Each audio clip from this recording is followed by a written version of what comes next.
வணக்கம் அஸ்ட்ரோரஞ்சி சேனல் நேர்களே, நான் உங்கள் அன்பான சயின்டிஃபிக் வேதிக் அஸ்ட்ராலஜர் அஸ்ட்ரோரஞ்சி பேசுகிறேன். நல்லது நினைப்போம், நல்லதே நடக்கும். இந்த வீடியோவில் நம்ம என்ன பார்க்க போறோம்னா, சிம்ம ராசி சிம்ம லக்னத்தில் பிறந்த நீங்க எதுமாற கர்ம பலன் இருக்கு, அதுக்கு கிரக சேர்க்கை உங்க ஜாதகத்தில் எப்படி இருக்குதுங்க, எப்படி தெரிஞ்சுக்கலாம், உங்க கர்ம பலன் என்ன, எந்த கர்மால பிறந்திருக்கீங்கிறதுக்கு கிரக அமைப்பு, சாதகமான கிரக அமைப்புகள் என்ன, சாதகமற்ற கிரக அமைப்புகள் என்ன, சிம்ம லக்ன சிம்ம ராசியில பிறந்த நீங்க பூர நட்சத்திரமா இருந்தாலும் சரி, அஸ்வினி மக நட்சத்திரமா இருந்தாலும் சரி, உத்திர நட்சத்திரம் முதல் பாதத்தில் இருந்தாலும் சரி, இந்த சிம்ம லக்னம் சிம்ம ராசியில பிறந்தவங்களுக்கு யோகமான கிரகம் என்னன்னு கேட்டீங்கன்னா, 5ஆம் வீட்டு அதிபதியாகிய குரு, அடுத்தபடியாக செவ்வாய். இந்த செவ்வாயும் குருவும் சிம்ம லக்னத்துக்கு யோகமான ஒரு கிரகங்களாக வருகிறது, தசைகளாக வருகிறது. அந்த ரெண்டுமே ஒண்ணுக்கு ஒண்ணு சேரும் பொழுது அருமையான ராஜயோகம் உருவாகிறது. ஸோ அப்படி இல்லாமல் குரு வந்து சனியோட சேரும் பொழுது கொஞ்சம் வலிமை குறைகிறார், அதோட ஷைன் குறையுது. அதே மாதிரி செவ்வாயோட சனி சேரும் பொழுது செவ்வாய் கொடுக்க வேண்டிய பலன்கள்லாம் குறையுது. அதே மாதிரி சனியோட சம்மந்தப்படாமல் குரு சந்திர யோகம், சந்திரனோட சம்மந்தப்பட்டு, செவ்வாய் சந்திரனோட சம்மந்தப்பட்டு குருச்சந்திர யோகம், சந்திரமங்கல் யோகம்னு ஆகும் பொழுது அருமையான பலன்கள், வாழ்க்கையில மேலும் மேலும் ஜெயிக்கக்கூடிய அற்புதமான கர்ம பலன்களை கொடுக்கக்கூடிய அமைப்பு சிம்ம லக்னம் சிம்மராசிக்காரர்களுக்கு வந்துடும். அதே மாதிரி குருவும் செவ்வாயும் சனியோட சேர்ந்து பாதிக்கப்படாமல், சந்திரனோட சேர்ந்து அதிக நன்மையை பெறாமல், சுக்கிரனோட சேரும் பொழுது நம்ம ட்ரிக்கான விஷயம், குரு சுக்கிரனோட சேருவது தவறு. எது மாதிரி தவறு? குழந்தைகள் விஷயம், பூர்வீக அந்த தாம்பத்திய விஷயத்துல, அது மாதிரி விஷயத்துல எல்லாம் கொஞ்சம் அவ்வளோ நல்லா இருக்காது. கொஞ்சம் பலன்கள்லாம் கொஞ்சம் சுமாரான அமைப்புகள் இருக்கும்.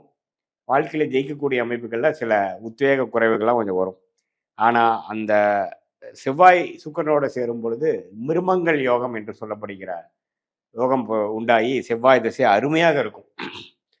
கட்டிடம், விளையாட்டு, நெருப்பு, மெடிக்கல் ரிலேட்டட், மருத்துவம், அது மாதிரி துறையில நல்லா வரக்கூடிய அமைப்புகள்லாம் கொடுக்கும். அதே மாதிரி புதனோட செவ்வாய் சேருவது மிகவும் தவறான ஒரு காம்பினேஷன். புதனும் கெடுவார், செவ்வாயும் கெடுவார். அதே மாதிரி புதனும் செவ்வாயும் சனியும் சேர்வதும் மிகவும் தவறான காம்பினேஷன்ஸ். ஸோ இதில் வந்து தவிர்க்க வேண்டிய விஷயம், ராகு எந்த கிரகத்தோடையும் சேரக்கூடாது. சனி எந்த கிரகத்தோடு சேர்ந்தாலும் அது கொஞ்சம் பிரச்சனைக்குரிய அமைப்பாக இருக்கும். அதே மாதிரி சந்திரன் சனியோட சேர்வது தப்பு, சூரியன் சந்திரன் சனியோட சேர்வது தப்பு. இதெல்லாம் வந்து புத்திர விஷயத்திலையும் அப்பா விஷயத்திலும் நமக்கு ஒரு நல்ல அமைப்புகள் கொடுக்காம போறதுக்கு வாய்ப்பு இருக்கு. இதையே ஒரு குரு, பௌர்ணமி சந்திரன், ஒளி பொருந்திய ஒரு அமைப்பில் இருக்கும் பொழுது, சுக்கிரனின் தாக்கத்தில் இருக்கும் பொழுது, புதனின் தாக்கத்தில் இருக்கும் பொழுது நல்ல பலன்கள் கிடைக்கும். ஸோ உங்கள் ஜாதகத்தில் எது மாதிரி காம்பினேஷன்ஸ் இருக்குன்னு பாருங்க. அதில் வந்து சிம்ம லக்னத்துக்கு வரவேண்டிய தசைகளாகிய செவ்வாய் திசை, குரு திசையில வந்து அருமையாக இருக்கும். வரக்கூடாத திசைன்னு எடுத்துட்டிங்கன்னா கண்டிப்பாக சனி திசை தான். ஸோ சனிக்கும் சூரியனுக்கும் ஆகாது. அதனால சூரியன் தான் வந்து சிம்மராசியோட அதிபதி, சிம்ம லக்னத்தோட அதிபதி. ரெண்டும் சேருவது தவறு, ஜாதகர் பாதிக்கப்படுவார். ஸோ எது மாதிரி காம்பினேஷன்ஸ் உங்களுக்கு இருக்குது, அதே அவயோக கிரகமாகிய சனி கொஞ்சம் நல்லபடியாக இருக்கும் பொழுது, குரு சுக்கிரன் தாக்கத்தில் இருக்கும் பொழுது கொஞ்சம் நல்ல பலன்கள் கொடுப்பார், பாதிப்பு குறையும்.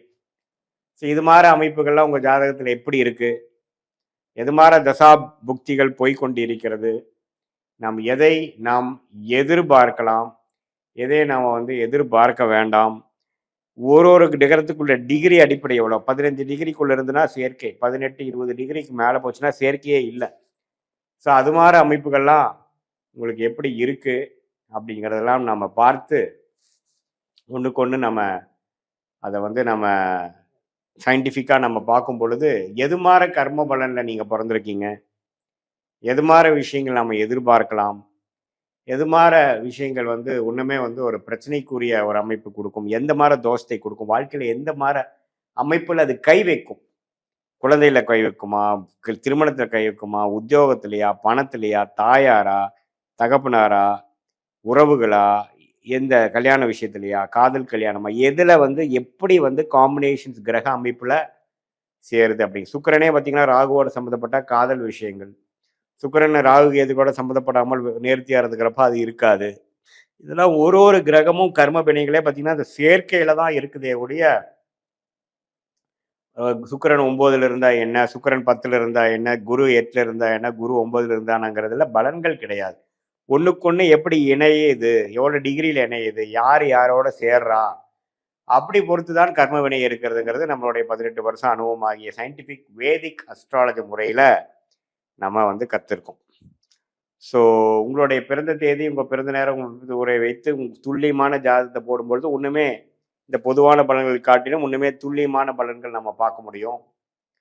எப்படி அடுத்து வரக்கூடிய தசாபுக்திகள் எப்படி இருக்கு, அடுத்து வரக்கூடிய காலகட்டங்கள் எப்படி இருக்கு, எது மாதிரி யோகத்துறைகள் உங்களுக்கு வரும், எது மாதிரி மாற்றங்கள் நல்லது, எப்போ வேலை மாறலாம், எப்போ உத்தியோக உயர்வு இருக்கு, எப்போ வந்து வாழ்க்கையில செட்டில் ஆக முடியும், எப்போ வாழ்க்கையில வந்து நல்ல விஷயங்கள் காத்திருக்கிறது, எது வரைக்கும் நம்ம பொறுமையா இருக்கணும், உடல்நல கோளாறுகள் எப்படி சரியாகும், எது மாதிரி விஷயங்கள் காட்டுது, லக்னம் எப்படி இருக்குது, ராசி எப்படி இருக்குது, ஒரு ஒரு கிரகமும் சேர்க்கை எப்படி இருக்குது, எந்த சாரத்தில் இருக்கிறார், ஸ்தானபலம், திக்பலம், திருக்பலம் எப்படி இருக்குதுங்கிறதெல்லாம் ஒருங்கிணைத்து நம்ம பார்க்கும் பொழுது இன்னுமே வந்து ஒரு துல்லியமான பலன்கள் வந்து நம்ம வந்து எதிர்காலத்தை திட்டமிடுவதற்காகவும் நம்ம வாழ்க்கையை செம்மையாக வாழ்வதற்காகவும் இன்னுமே நம்மளுடைய லைஃப் பொட்டென்ஷியலை ரீச் பண்ணக்கூடிய அமைப்பாகவும் நம்மளால பண்ண முடியுங்கிறத நான் சொல்ல விரும்புகிறேன்.